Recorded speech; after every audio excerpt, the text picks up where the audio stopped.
Leong is the Chief Data Officer and Co-Principal of MetaHealth Insights and Innovations. He completed his PhD in biostatistics, mathematical epidemiology,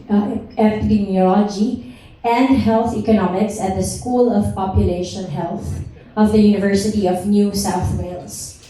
He's had leadership experience on various economic evaluation projects on therapeutic medicines and vaccines with local and international private pharmaceutical industries, and served as a principal biostatistician for various multi-country vaccine clinical trials and burden of disease studies. Joining him is Dr. John Paul Cesar de los Trinos, Chief Scientific Officer and Co-Principal of MetaHealth Insights and Innovations. He completed his PhD with concentrations on health economics, epidemiological modeling, and health systems at the Kirby Institute, University of New South Wales. He's had leadership experience also on multiple health economics and financing and public health projects for local and international government, nonprofit, and industry.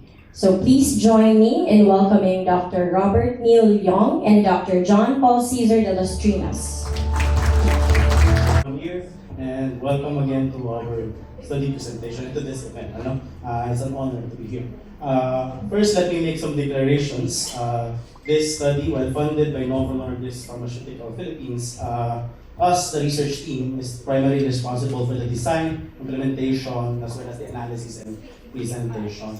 So before we head on to what our findings were, I'd like to give a common setting, a common understanding of what we are talking about and what is the operational definition behind obesity and overweight as we are to apply in our study. So firstly, our simplified understanding of obesity as well as overweight is based on our body mass index measured as in the metric system of kilogram per meter squared for the height. So overweight scientifically, technically is defined to be a BMI ranging between 23 to 24.9, while for obesity it's anything from 25 above. For a simplified laymanized understanding, we can simply put it as excessive fat accumulation. Now, where are we at? Where are we at based on our latest numbers, based on official latest numbers, based on our recent research? And through a series of validation, as Dr. Valera has mentioned, we were able to curate and validate that as of 2023, based on the latest ENNS survey, the Expanded National Nutrition Survey, we find that 39.8% Filipino adults, and by Filipino adults, we limit our definition to 20 to 59 years old, as per the operational definition, to be considered obese, and of which 17.3% are overweight. Now, why are we interested in studying overweight and obesity, particularly obesity at large? So, as was established by our earlier esteemed speakers, as honored guests, obesity does not stop at just excessive fat accumulation, but rather it poses actual health risks, of which high BMI, our proxy measure for measure for obesity, puts everyone at risk of cardiovascular disease, diabetes, cancer, CKD is another one. And not only that these conditions we are at risk at, but of course there are also economic implications. As economists, we wanted to put numbers. And what better way to communicate numbers by putting it monetary values. So with these, what then are the economic implications? Recent global studies suggest that as of today, as of latest data, we are estimating the global impact of obesity to be at around $2 trillion. How big is $2 trillion with respect to the global economy? That is 2.8% of the global gross domestic product, GDP. Now, even if we try to put it in a more in other settings that is better, that can be understood, or that we can try to also understand. NCDs, of which obesity is actually contributing a lot to, no? Obesity contributing a lot to as its sequelae condition. We see that NCDs globally contribute to around 1.73 billion DALIs. I will explain later what will be DALI. I have a slide for that. No? And as you can see in this figure, this is a study recently published by another renowned epidemiologist in the Philippines, by Dr. John Wong, back in 2021. NCDs represent, I think, about 80% already, almost 80% of the major contributing DALIs in the Philippines. Of which, of these NCDs, these include ischemic heart disease, stroke, and diabetes, which, as we have established, are also related, to obesity. Hence, our particular interest in studying obesity. And beyond this, this study, or at least somewhat, some form of this study has already been conducted in other settings, particularly in high-income country settings such as the UK. Their latest data would suggest, published in 2022, that they estimate in the UK that back in 2020, social annual cost of obesity in the UK is already at around 58 billion pounds. Accounting for of which the single largest contributor would be obesity, accounting for almost 69% of all the costs. So, with this, we also want to be able to understand the current situation in our setting, in our country, the Philippines. We'd like to be able to come up with whatever best available data, best available evidence that we're able to curate and put together. Are we also able to estimate the cause of obesity? But of course, prior to doing the cause, we also need to understand what's the burden. What's the epidemiological burden? Hence, this is a two-pronged study wherein we all look not only into the epidemiological burden, but also the cause. Let me first discuss with you, let me first run you through how we estimated the burden. Basically, as for the burden, so the estimation of the epidemiological burden is just from a mathematical perspective, is a mixture of both classical and established methodologies in burden estimation, while also applying advanced statistical methodologies to also account for future predictions of the trends, and of course, quantifying the uncertainty. But in a way to put this, another way to put this is that in terms of once we now able to define the scope, we were also able to develop our epidemiological model. And the epidemiological model would consist of three components. The first component is, of course, the population size. The second component is the prevalence, the trends and historical prevalence of obesity.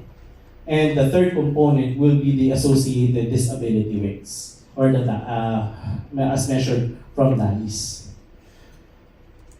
Where did we source our data? Our data is sourced from official and published literature. And official sources, meaning to say these are coming from the government published resources, government repositories. And of course, for others, especially those acquiring that would require literature search, they are obtained from verified academic literature.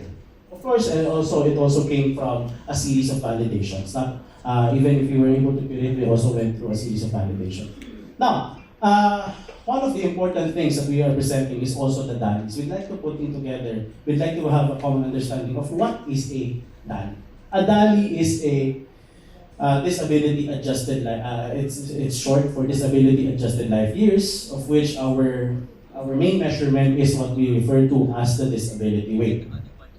We can think of the disability weight as a normalized score. By a normalized score, meaning to say it only ranges from 0 to 1, wherein the higher the value, the more disability, or the larger the weight of disability, that is attached to that condition. So how would we quantify, or how would I explain DALI or disability weight for that matter? So it is a combination.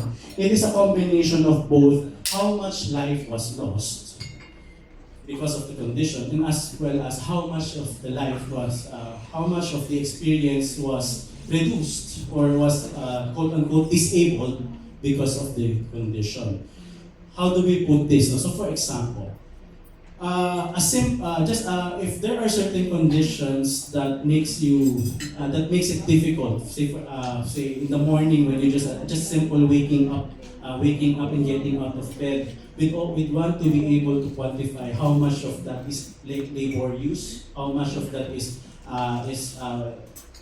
yung kumbaga mahirap gawin. So those minute things, we want to be able to have a measurement so as to be able to say, because of this condition, this is compromised, which in turn, this allows or affects our functioning in two ways. Either we're not able to do the function, or even if we're able to do the function correctly, we're not able to do it efficiently.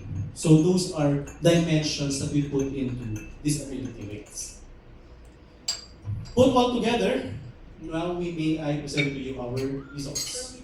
So based on latest estimates, just this directly coming from the FNRI estimates, and as well as the PSA, the Philippine Statistics Authority, in terms of population size, while we do have, as of last year, official numbers last year, we have 113,800,000 Filipino people, of which 72 million are considered to be adults based on our definition of 20 to 59 years old. And if we're able to estimate that around 41% of adult Filipinos are overweight or obese, that would account to 41% of 72 million, that would account to about 29 million. So that's basically about 4 out of every 10 Filipino adults we are able to say as overweight or obese as of today. No. Now, of course, we'd like also want to be able to measure this in terms of their functioning, in terms of their quality of life. So in terms of their disability associated with obesity. So in a perfect year of life, how for a person that is obese, we know that there are certain conditions, there are certain conditions that they are faced, that they are challenged with every day. And if we are to quantify how much of their perfect well-being is lost or is compromised just because of having all these related conditions, that disability weight can range from 0.18 all the way to 0.64 per individual per year. So what do we mean by this? So 0.18 if the patient only has, or if the person only has obesity, which can rise all the way to 0.64 if all other major complications such as CVD, CKD, lahat nagkasabay-sabay, diabetes are experienced, arising due to the obesity condition. And this is just what we just mentioned.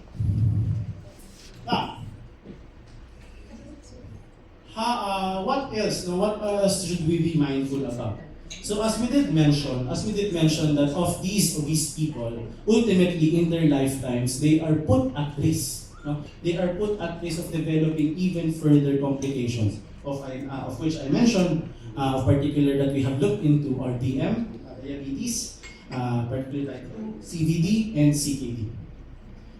Based on our recent estimates and based on the use of some statistical models that we have from the literature that we have curated, we are estimating that of this obese population, 90% would subsequently develop one of the other conditions throughout their lifetime.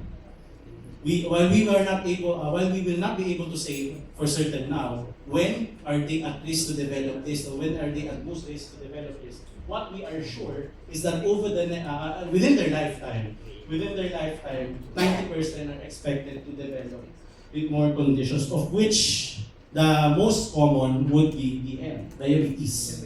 That in 4 out of every 5 who have been obese or overweight is at risk of developing obesity at some point in their life. And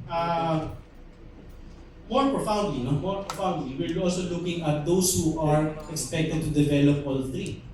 Pwedeng sabay-sabay, pwedeng one at a time through of these in their lifetime, and this is 1 out of every 10. And if we and putting more context, into this disability life years, no? If we are to convert this into the actual number of in the actual time that they have spent living healthy, within a year, that time spent living within a year, essentially 2.2 months are lost because of obesity.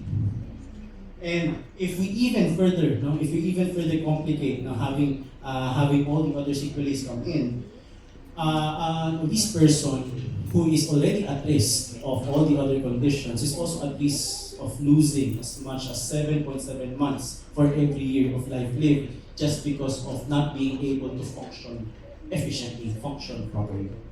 So that's the essence of the disease. Now, as economists, we don't only look at it from an individual perspective, but we also wanted to look at it, projecting the population at large. So now, how does it affect the entire population? Projected to the most recent estimates of the total population of obese people, people living with obesity in the Philippines, we are looking at around 5.3 million all the way up to 13.6 million total loss of healthy life years lived. And if we are to convert this into something much easier to understand, if we consider that an average Filipino life expectancy at birth today, as of recent estimates, is at 70 years of age. So basically, somebody born as a Filipino is expected to live for about 70 years on average, life expectancy at birth. If you divide this 5 to 13.6 million over this 70, we are looking at a ratio of about 76,000 to 192,000. So essentially, these are the amount of full lives wasted for every year. The emphasis is on every year, for which the population, the portion of that population that we have mentioned, the 40% of the population that we have mentioned, that is living with obesity. Kumbaga, as my good friend Paul, who will be speaking here later, makes an analogy. If, say for example, si Thanos nag-snap ng kanyang finger, we are expecting to lose this much. Ganito kadaming buhay ang nawawala. Not necessarily nawawala, but rather buhay that is deemed unfunctional. No? So, how big is this? This is, based on our recent research estimates, this is at least one barangay, at least one municipality, one town. So that is by how much we are deeming unfunctional every year, no? Just because of obesity alone. And not to paint a grim picture, but but rather it's more of a call to action. If we are to remain, if we would let the previous trends remain and say it project forward, beginning from 1995, I think that's the latest FNRI data, corrected for the changes in definition, so on and so forth. Projecting forward, we're looking at an increase of about 2.5% annually on average on the number of adults living with obesity, all the way up to 2040. So from 28.9 million today, we might be looking at 44.8 million by 2040. That's 15 years down the line. It does not discriminate between males and females. The ratio would remain roughly at 50-49, 50-50 distribution of 51-49 at best, more on males. But the important insight that we'd like to highlight here is that the rise, if all these assumptions would remain the same, if all the trends would remain the same, the annual average rise on the number of obese patients, obese adult patients, is larger than how much the Philippine population is growing on average on a yearly basis. Most recent PSA estimates gives us 1%, close to 1% every year in terms of population projection. No matter which of their three models, PSA produces three different models, no, depending on their population. No matter, they are only estimating at 1% every year. But obesity, if you're not going to make actions, is rising at 2.5% per year. And that is just the epidemiological part. Now, I call on my co-principal for this one, Paul De Los Pinos, to talk us through the cost implications. Thank you.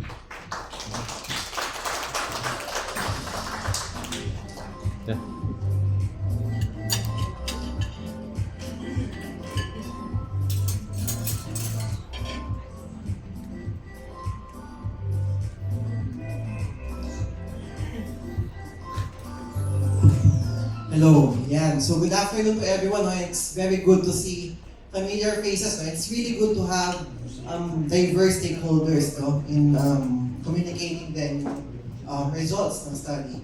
As it would not be enough, for example, for researchers alone to be understanding the gravity, no?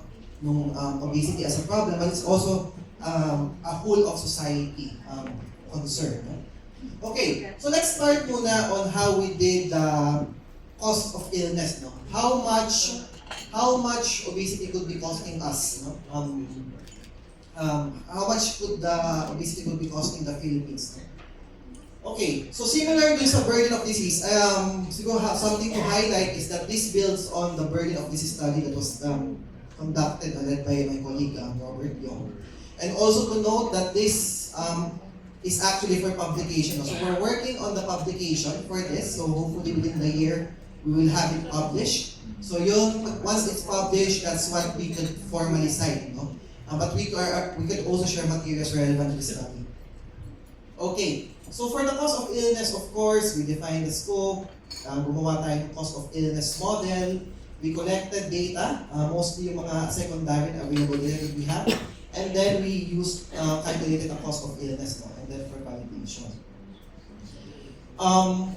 As mentioned, the epidemiological data, yung gravity, no? Yung dami ng case ng obesity and yung mga sequelae, it came from the burden of disease study that was presented by Robert Yong. And then the cost and resource use. No? For costing kasi laging pinag-uusapan dyan, the price and the resource use. No? Magkano and gaano kadami. That came from published literature, available online resources, and also consultation with clinical experts. No? That enabled us to calculate the cost of illness. Something to note that this is normative. No? This is normative estimates. When we say, I'll discuss it later, but in summary, when we say normative cost or normative estimates, it reflects how it should have been handled. No? Kumbaga, guideline, following the guidelines. Of course, in reality, it may not be always what's happening kasi yung iba hindi papagamot, di ba? But this is normative estimates, no? And then, some of the terms lang siguro that we need to define para to make more sense, no? Of the results later on. So first is the concept of the different kinds of cost, no? So first, we have the direct medical cost. When we talk about direct medical cost, ito yung mga cost directly attributable to healthcare, no? Professional fee ng doktor, medicines, procedures, diagnostic tests, etc. No? And another type of cost, which is a lot of times now overlooked, no? At least for this study, we tried to come up with some estimates for direct non-medical. Direct non-medical cost, ito naman is, it's still a direct cost. We're still giving out, we're still using money, spending money, but ito yung mga hindi directly attributable to healthcare. So for example, relevant pa din. So transportation expenses, minsan kailangan mo ng caregiver, and other expenses, no? And lastly, and ito actually yung significant, no? This is the more significant part of, and I think this is also what Dr. Galvestan mentioned earlier about the productivity losses, no? So ito yung indirect cost, no? So ito yung indirect cost, it talks about lost productivity, no? Lost productivity because someone died earlier, so he or she will not be able to work or be productive on his productive age, no? And siguro something to relate lang, it's very important kasi they are saying that we should be benefiting from the demographic dividend, no? But the demographic dividend assumes that you have productive people, but if you have significant productivity losses, that would be concerned. No? So earlier mortality, reduced capacity to work, or absenteeism, when you got into a hospital, na-confined ka, hindi ka makakapag-work. No? So lost productivity for that. And what I also mentioned earlier, no? What we're presenting is the normative cost. Basically, this cost reflects how the case should have been handled, no? Following the guidelines. Of course, that would be different from the actual observed cost, because in the reality, not all patients, no, will be able to follow yung guidelines because of imperfections din. Of course, all health systems are imperfect, and isa din yun sa reason. And then yung idea then of opportunity cost, no? Ito is a very important concept. When we say opportunity cost, this is the value of the alternative foregone when a resource is used for a particular purpose. So, for example, all of us are in this meeting, di ba? For the next 2 hours. Dahil nandito tayo for the next 2 hours, we cannot do other things, no? So, isa yun sa isang parang very practical example of opportunity cost, no? Represent lost potential economic output. So, yeah, it's not the money that it's actually spent, but madalas tinatawag natin siya na decisions that are not, hindi siya explicit decision. But the fact that you're unable to do something is already a decision by itself. And then, just building on the burden of disease model, again, we consider not only obesity, but yung mga sequelae, no? Diabetes, chronic kidney disease, and cardiovascular diseases, including yung mga intermediate. We built although malabo dito, we built a cost model, no? Using 3H Pro Healthcare, which is the software that we use, no? To come up with estimates of the cost. In the publication that we're working, there are uncertainty estimates, kumbaga may range of values, but for this, we're just presenting yung mga point estimates just to ensure that there would not be a misunderstanding or miscommunication. Kasi baka mamaya makita yung range, it's a range of uncertainty, hindi yun yung parang actual value. Okay, so what did we find? No, what did we find in the cost of illness study? So this slide, no, reflects yung cost per person, no, cost per individual. And it is population adjusted kasi of course we have different cases of obesity. Some of them would require more healthcare, some of them would less. So it is population adjusted, no. And we could see here, no, that it's much. While it's still significant, so 18,000, it's much cheaper if we don't allow obesity to progress to its sequelae, no? Kasi the cost, the population adjusted cost becomes more significantly higher, no? So yeah, so from 18 naging 52,000. And then we provided some estimates of direct non-medical cost of 8,000. And then indirect cost. Yung indirect cost actually, if you can see, it's much more significant, no? So almost 40,000. So, and I think ito yung isa sa mga dapat nating i-consider, no? It could go as high as 138,000 per productivity losses. Because madalas, we are not seeing this. And a lot of times, and it's the same practice in other countries, a lot of times the government, no, doesn't really cover yung mga productivity losses. Because the government, of course, will be more interested in the actual direct cost. But these are the actual losses, no? If we allow obesity and resort to its further sequelae, no? And of course, pagka yung triple whammy na may diabetes, CVD, and CKD, it could reach up to almost 200,000, which is, so this was based really on the GDP per capita, no? So almost, I think that's more than 70% ata ng GDP per capita. Now, if we look dun sa ating results, and mamaya I'll be showing yung summary, no? The total direct medical cost is around 551 billion pesos, no? Estimated direct medical cost, again, this is normative, no? This is normative. This is if we are in a ideal place where we will be able to follow the guidelines, it could result to a cost of 551 billion pesos.